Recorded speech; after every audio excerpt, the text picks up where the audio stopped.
बालेन सरकारले सुकुम्बासी बस्तीमा डोजर चलाए पश्चातको यो भावुक दृश्य देख्न सक्छौं।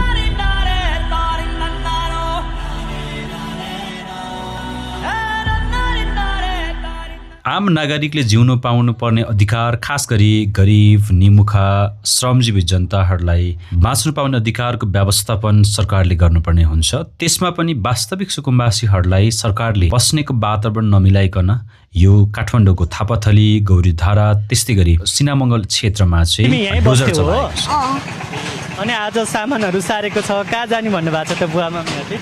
बुवा मम्मीहरूले घर सर्ने भने थाहा भएन कहाँ सर्ने हो, तर के गरौँ साथीहरूसँग बसेको यो पल अब एकैछिनमा सरकारले हटाइदिने भयो। थाहा भएन अब के हो, अर्को साथी बन्छ। तर यो ठाउँमा पाक्ने मेरो सच्चा दोस्तहरू जिन्दगीमा कहिले पाउँछ कि पाउँदैन थाहा भएन। कहाँ जाने चाहिँ अहिलेसम्म थाहा छैन?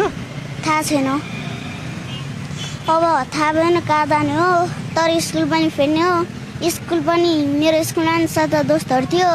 अब थाहा भएन के हुन्छ जिन्दगी। जहाँ चाहिँ स्थानीयहरू आक्रोशित र भावुक भएको देख्न सकिन्छ। आफूलाई बस्नको लागि सामान्य घाँसबास, कपास तिनै सुकुम्बासी बस्तीमा बिताइरहेका नागरिकको पीडा हामीले देख्न सक्छौं। व्यवस्थित सहर बनाउनको लागि अथवा यस्ता किसिमका सुकुम्बासी समस्याहरूलाई समाधान गर्नको लागि वैज्ञानिक तरिकाले अथवा सुविचारित तरिकाले व्यवस्थापन गर्न सकिन्थ्यो भन्ने आवाजहरू नै आइरहेको छ। र अहिले यो हतारमा गरेको निर्णय बालेन सरकारले बल जप्ती रूपमा ठूलो शक्तिमा सुरक्षाकर्मीहरूको साथ लिएर डोजर चलाएको देख्न सक्छौं। यो विषय तपाईलाई कस्तो लाग्छ? सहरको सुन्दरता हट्यो, यो कुरूपता भयो भन्ने हिसाबले बालेन सरकारले चाहिँ पछिल्ला केही दिन काठमाडौँको धेरै क्षेत्रमा सुकुम्बासी बस्ती रहेको र त्यो क्षेत्र हटाउनको लागि आफूले बल प्रयोग गरिरहेको देख्न सकिन्छ। यो विषय तपाईलाई कस्तो लाग्छ लेख्नुहोला।